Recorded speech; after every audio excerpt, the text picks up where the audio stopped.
Good evening traders. So రేపు market యొక్క analysis మనం ఈరోజు మాట్లాడుకుందామండి. సో రేపు లెవెల్స్ ఏంటి, రేపు మార్కెట్ ఏ విధమైన మూమెంట్ ఉంటుంది అనేది మనం ఈరోజు చేసుకుందాం. సో బ్యాంక్ నిఫ్టీలో వచ్చేసి మార్కెట్లో ఈరోజు మన లైవ్ మార్కెట్లో చెప్పుకున్నట్టు 51,200 బ్రేక్ అయితే మళ్ళీ 51,400 వరకు వెళ్తాని చెప్పానండి మార్కెట్. సో మార్కెట్లో రేపు ఇది కనుక మనకు కంటిన్యూ ఉండాలంటే మాత్రం రేపు మార్కెట్లో గ్యాప్ అయిన తర్వాతకి 51,500 పైన మార్కెట్ స్ట్రాంగ్ క్యాండిల్ క్లోజ్ అయితేనే మార్కెట్లో మనకి అప్సైడ్ ఛాన్స్ ఉందండి. ఎందుకంటే ఇక్కడ ఉన్న ఎవరైతే సెల్లర్స్ ఉంటారో సో వాళ్ళు ఎగ్జిట్ అయ్యే ఛాన్స్ ఉంటుంది. సో మన 51,500 పైన గ్యాప్ అయితే ఇంకా మంచిది, మార్కెట్లో మనకు అప్సైడ్ ఛాన్స్ ఉంటుంది. ఎందుకంటే ఎవరైతే ఇక్కడ బై చేశారో మార్కెట్లో ఈ మూమెంట్లో ఎగ్జిట్ చేయించవచ్చు. సో ఈ బయర్స్ కూడా ఎగ్జిట్ అయి ఉంటారు. సో జస్ట్ ఇక్కడ ఉండేది ఏంటంటే ఈ క్లోజింగ్ ప్రైస్లో వచ్చిన బయర్స్ని మనం టార్గెట్ చేయాలంటే ఫ్లాట్ కానీ గ్యాప్ డౌన్ అయితే వీళ్ళు మనం టార్గెట్ చేయొచ్చు అండి. ఓకే, రేపు లేదు మనకు కంటిన్యూగా బేరేస్ ఉండాలంటే మాత్రం మార్కెట్లో గ్యాప్ డౌన్ అయ్యి 51,200 కింద మనకు మార్కెట్ క్లోజ్ అయిందంటే సో ఇక్కడ ఉన్న సెల్లర్స్ మళ్ళీ పార్టిసిపేట్ చేస్తారు. సో మార్కెట్లో వీళ్ళు టార్గెట్ కష్టం అవుతుంది కాబట్టి మనం కంటిన్యూ సెల్లింగ్ ఉండే ఛాన్స్ ఉంటుందండి. సో 51,200 కింద మార్కెట్ ఓపెన్ అయిన తర్వాతకి స్ట్రాంగ్ క్యాండిల్ క్లోజ్ అయితేనే మార్కెట్ కిందకి వచ్చే ఛాన్స్ ఉంటుంది. లేదు మార్కెట్ ఇంకా డైరెక్ట్ మన గ్యాప్ డౌన్ 51,000 కింద అయిందంటే మరీ మంచిది, మళ్ళీ ఫాలో ఉంటుందండి. సో మార్కెట్లో ఈరోజు వచ్చిన మూమెంట్ జస్ట్ మన బయర్స్ని యాడ్ చేసి మళ్ళీ ట్రాప్ చేయడానికి మాత్రమే అనుకోవచ్చు. ఒకవేళ గ్యాప్ డౌన్ అయితే, గ్యాప్ డౌన్ కాకపోతే మాత్రం మార్కెట్లో ఫ్లాట్ కానీ గ్యాప్ అప్ అయిందంటే మార్కెట్లో ఇక్కడ ఉన్న సెల్లర్స్ ప్యానిక్ అవుతారు. సో అప్సైడ్ ఛాన్స్ ఉందండి. సో రేపు లెవెల్ వచ్చేసి బ్యాంక్ నిఫ్టీలో ఫస్ట్ రెసిస్టెన్స్ వచ్చేసి 51,430 అండ్ సెకండ్ వచ్చేసి 51,560 అండ్ థర్డ్ వచ్చేసి 51,760 అండి, ఆర్ 800. మార్కెట్లో గ్యాప్ డౌన్ అయింది 51,200 బ్రేక్ అయిందంటే మన నెక్స్ట్ వచ్చేసి 51,030 అండ్ నెక్స్ట్ వచ్చేసి 50,800 అండ్ నెక్స్ట్ వచ్చేసి 50,500 అండి. సో బ్యాంక్ నిఫ్టీ గురించి మీకు క్లియర్ అయింది అనుకుంటాను. సో నెక్స్ట్ మన నిఫ్టీకి వెళ్ళిపోతే, సో నిఫ్టీలో చూసుకుంటే కంపేర్ టు బ్యాంక్ నిఫ్టీ మన షేర్స్ అనేది చాలా లాంగ్ ఉన్నారండి. సో వీళ్ళు మనం టార్గెట్ చేయాలంటే మార్కెట్ డ్రాగెస్ట్ గ్యాప్ అయిన తర్వాతకి మార్కెట్లో మనకు స్ట్రాంగ్ క్యాండిల్ పడితే మనకు మంచి అప్సైడ్ మూమెంట్ ఉంటుంది. మనకు ఫ్లాట్ కానీ స్మాల్ గ్యాప్ అయిందంటే మాత్రం మార్కెట్లో వెయిట్ చేయండి. సో 23,450 నుంచి మార్కెట్లో మళ్ళీ రివర్స్ అయిన తర్వాతకి మళ్ళీ అప్సైడ్ అయితే ఇక్కడ పార్టిసిపేట్ చేయొచ్చు మనం. ఎందుకంటే మళ్ళీ ఇక్కడ మనం మ్యాక్సిమం ట్రాప్ చేయడానికి ఛాన్స్ ఉంటుంది ఇక్కడ మనకు. సో యాజ్ యూజువల్గా మనకు ఫ్లాట్ కానీ గ్యాప్ అయిన తర్వాతకి మార్కెట్లో 23,280 కిందికి వచ్చిందంటే ఆ 240 కిందికి వచ్చిందంటే మార్కెట్లో మళ్ళీ మనం సెల్లింగ్ ఉండే ఛాన్స్ ఉంటుందండి. సో గ్యాప్ అప్ అయితే మాత్రం వెయిట్ చేయండి, రీట్రేస్మెంట్ లైన్ పార్టిసిపేట్ చేయొచ్చు. ఇక్కడ డైరెక్ట్ గ్యాప్ అయిన తర్వాతకి మార్కెట్లో మనం పార్టిసిపేట్ చేస్తే మాత్రం మళ్ళీ సెలెక్ట్ అయ్యే ఛాన్స్ ఉంటుంది.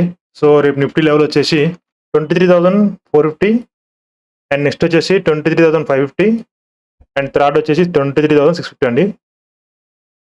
సో సపోర్ట్ లెవెల్ వచ్చేసి మనకు మార్కెట్లో మనకి గ్యాప్ డౌన్ అయ్యి 23,240 బ్రేక్ అయిందంటే మనకు నెక్స్ట్ వచ్చేసి 23,200 అండ్ నెక్స్ట్ వచ్చేసి 23,060 అండ్ థర్డ్ వచ్చేసి మనకు 23,950 అండి. సో నిఫ్టీ మీకు అర్థమైంది అనుకుంటాను. సో నెక్స్ట్ వచ్చేసి సెన్సెక్స్ అండి. సో సెన్సెక్స్ కూడా సేమ్ అండి. మార్కెట్లో మనకు ఇక్కడ సెల్లర్స్ చాలా లాంగ్లో ఉన్నారు. సో వీళ్ళని టార్గెట్ చేయాలంటే మనకు మార్కెట్లో మంచి గ్యాప్ అయిన తర్వాతకి 77,000 పైన క్లోజ్ అయితే మార్కెట్లో మంచి మూమెంట్ ఉంటుంది. ఎందుకంటే మ్యాక్సిమం ఇక్కడున్న సెల్లర్స్ 77,000 వరకు పెట్టుకుంటారు ఎస్ఎల్స్. సో మ్యాక్సిమం ఈ మూమెంట్లో నియర్ బై ఎవరైతే సెల్లర్స్ ఉంటారో వాళ్ళు ఎగ్జిట్ అయి ఉండొచ్చు. కొంతమంది మొత్తం చెప్పట్లేను, ఎవరైతే బిగ్ ప్లేయర్స్ ఉంటారో వాళ్ళు 77,000 పైన మేబీ వాళ్ళు ఎస్ఎల్ ఉండొచ్చు. సో వాళ్ళని మనం టార్గెట్ చేయాలంటే డైరెక్ట్ మార్కెట్ మనకు 77,000 పైన గ్యాప్ అయ్యి స్ట్రాంగ్ క్యాండిల్ పడితే మనకి ఏమన్నా ఇక్కడున్న సెల్లర్స్ ప్యానిక్లోకి వెళ్ళిపోయి మార్కెట్ అప్సైడ్ వెళ్ళే ఛాన్స్ ఉంటుంది. సో ఫ్లాట్ కానీ గ్యాప్ అయితే మాత్రం మార్కెట్లో వెయిట్ చేయండి.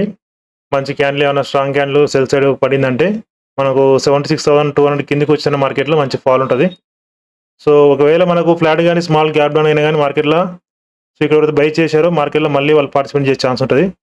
సో దెన్ మనకు మళ్ళీ ఒకవేళ ఫాల్ అవ్వచ్చు, లేదా మళ్ళీ ఇక్కడ సెల్ చేశారో వాళ్ళని ఎగ్జిట్ చేయవచ్చండి. సో మనకు 76,200 కిందికి గ్యాప్ డౌన్ అయితే మార్కెట్ మంచి మనకు ఫాల్ ఉండే ఛాన్స్ ఉంటుంది. ఎందుకంటే ఆల్రెడీ ఇక్కడ ఎవరైతే బై చేశారో మార్కెట్లో ఈ మూమెంట్లో ఎగ్జిట్ చేయించవచ్చు. సో అందుకని ఇక్కడ మనకు ఎస్ఎల్స్ బయర్స్ ఎస్ఎల్స్ అవైలబుల్ అయ్యేటికి సో మార్కెట్ డ్రాగెస్ట్కి వెళ్ళాలంటే మార్కెట్ మనకు మంచి గ్యాప్ డౌన్ అయిన తర్వాతకి మంచి రెడ్ క్యాండిల్ పడితే మనకు కిందికి వెళ్ళే ఛాన్స్ ఉంటుంది. అదే ఫ్లాట్ కానీ గ్యాప్ డౌన్ అయిందంటే స్మాల్ గ్యాప్ అయిందంటే మళ్ళీ బయర్స్ పైకి తీసుకెళ్ళి ట్రై చేస్తారు. సో మళ్ళీ అన్వాంటెడ్గా మనకు ఎస్ఎల్స్ హిట్ అవుతూ ఉంటాయి. సో కన్ఫ్యూజ్ లేకుండా మళ్ళీ ఒకసారి మీకు ఎక్స్ప్లెయిన్ చేస్తారండి. సెన్సెక్స్ మన ఫ్లాట్ కానీ గ్యాప్ కానీ అయితే మార్కెట్లో 77,000కి పైన మనకు మార్కెట్ మంచి క్యాండిల్ పడిందంటే బుల్లిష్ క్యాండిల్ మార్కెట్లో మనకు అప్సైడ్ అయ్యే ఛాన్స్ ఉంటుందండి. లేదు ఫ్లాట్ కానీ గ్యాప్ అయినా కానీ మార్కెట్లో వెయిట్ చేయండి. 76,200 కిందికి వస్తేనే మార్కెట్లో మనకు మంచి సెల్లింగ్ అయ్యే ఛాన్స్ ఉంటుంది. ఎందుకంటే మార్కెట్లో ఫ్లాట్ ఓపెన్ అయ్యి మార్కెట్ కిందికి వచ్చిందంటే మళ్ళీ బయర్స్ పార్టిసిపేట్ చేశారు అప్సైడ్ తీసుకెళ్ళిన తర్వాతకి ఇక్కడ నుంచే మనం మార్కెట్ మన ప్రొజెక్షన్ బట్టి ట్రేడ్ చేయొచ్చు. సో మళ్ళీ మార్కెట్ అప్సైడ్ వెళ్తుందా డౌన్ సైడ్ వెళ్తే మనకు తెలియజేయడానికి ఒకవేళ మళ్ళీ 76,200 బ్రేక్ అయితే మనం సెల్ సైడ్ పార్టిసిపేట్ చేయొచ్చు అండి. సో మీకు అర్థం అనుకుంటాను. ఒకవేళ లేదు మార్కెట్ రాగెస్ట్ కిందికి వెళ్ళాలంటే మనకు 76,200 కిందికి గ్యాప్ డౌన్ అయ్యి క్లోజ్ అయిందంటే మనకు మార్కెట్లో కంటిన్యూగా పడే ఛాన్స్ ఉంటుంది. సో రేపు లెవెల్స్ వచ్చేసి సెన్సెక్స్లో ఫస్ట్ రెసిస్టెన్స్ వచ్చేసి 77,000 అండి. అండ్ సెకండ్ వచ్చేసి 77,320 అండి. అండ్ థర్డ్ వచ్చేసి 77,600 అండ్ సపోర్ట్ లెవెల్ వచ్చేసి 76,200 అండ్ సెకండ్ వచ్చేసి 76,000 అండ్ థర్డ్ వచ్చేసి 75,700 అండి. థ్యాంక్ యూ అండి. Thank you very much. నా అనాలిసిస్ మీకు నచ్చినట్లయితే ప్లీజ్ లైక్ చేయండి, సబ్స్క్రైబ్ చేసుకోండి, అలాగే ఆల్ నోటిఫికేషన్ ఆన్ చేసుకోండి. థ్యాంక్ యూ అండి. బాయ్. Good night.